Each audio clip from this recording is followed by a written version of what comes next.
What's the true cost of survival? It's a heavy question, right? Well, that's exactly what we're digging into today with a classic story called This is Jody's Fawn. It's all about how one single desperate decision to save a life ends up creating this huge new responsibility for a young boy. At the very heart of this story is a really difficult trade-off. A father's life is saved, but it comes at the cost of a doe's life. But the real question, the one that really drives everything forward, is what happens to the life that gets left behind? Or is it truly lost? This is the tough spot a young boy named Jody finds himself in. So, let's start at the beginning, with the choice that kicks this whole thing off.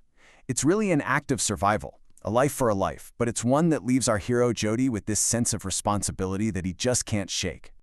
Okay, so picture this. Jody's father, Penny, has a super close brush with death. He gets bitten by a rattlesnake. And in that time and place, the only known remedy is to use a doe's heart and liver to draw out the poison. It's a brutal choice, but it works. The thing is, this life-saving act comes with a serious consequence. The doe they had to kill, she had a fawn, and now it's all alone out there. And you know, Jody wasn't just some kid watching from the sidelines.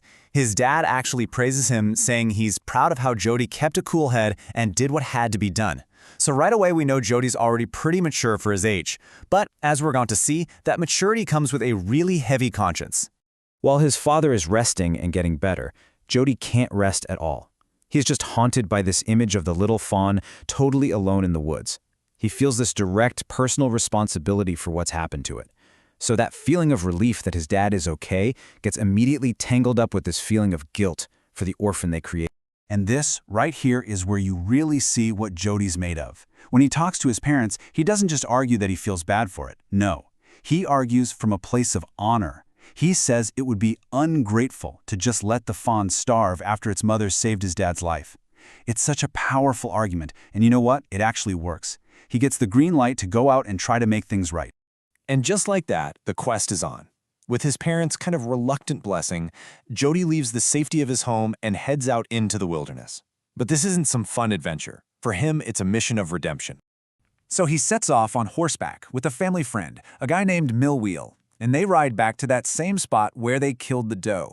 This is a huge moment for Jody. He's taking action. He's trying to balance the scales of life and death himself. But as they start getting closer, Jody makes a really important decision. He tells Millwheel he has to go the rest of the way by himself. He doesn't want anyone else there for what happens next, whether it's a happy reunion or a totally heartbreaking discovery. This is just so personal for him. This line right here tells you everything. He imagines that if he finds the fawn, that moment would be so special, so lovely, and so secret that he couldn't stand to share it with anyone. This isn't just a rescue mission anymore. It's something much, much deeper. And so he steps into the woods, all by himself. And this part of the story, wow, it is filled with suspense. Jody has to face the very real possibility that he's already too late. Just try to put yourself in his shoes for a second. He finally gets back to the spot where it all happened, and there's just nothing. The clearing is totally empty. It's quiet. Too quiet. And then he sees a really grim sign. Buzzards circling up in the sky, a pretty clear sign of death. He finds what's left of the doe, this stark reminder of how tough nature can be. His hope starts to just drain away. I mean, it's easy to think the fawn met the same fate. And if that wasn't bad enough, any possible trail he could have followed is completely gone. It had rained during the night and washed away all the tracks. So now he's got no clues, no direction, and it feels like absolutely no hope. But then, just as it feels like all is lost, he sees something. A little movement in the grass. It's the fawn. It looks up and lifts its face to his, and in that one single moment, all that tension and despair just melts away into this quiet, beautiful sense of wonder. Jody moves in, real slow and careful, and the fawn doesn't run. He reaches out his hand and touches its soft neck. The book says the feeling made him delirious, and you can just imagine it, right? That incredible rush of relief, of joy, and this deep, profound connection. His quest was a success. Now, finding the fawn was one thing, but that was really only half the battle.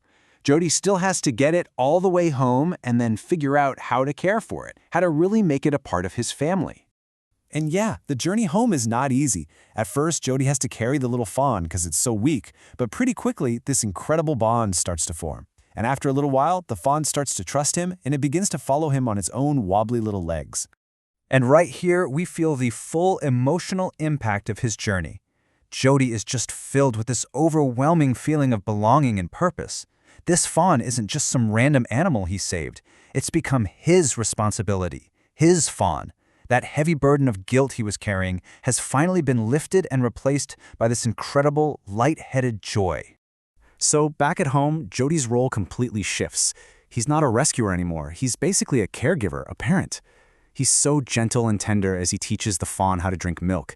He uses his own fingers, dipping them in the milk and guiding the fawn's mouth. This slow, patient process is just a beautiful symbol of the new, nurturing bond they have. He's building a new kind of family. And the story really comes full circle when his dad, Penny, sees them together. His father's simple words, "I'm glad you found him," that's the final piece of the puzzle. It's validation. It means the whole family accepts the fawn, and Jody has finally, successfully, restored the balance he felt was so broken. And so, Jody's story leaves us with this really powerful question to think about in our own lives, doesn't it?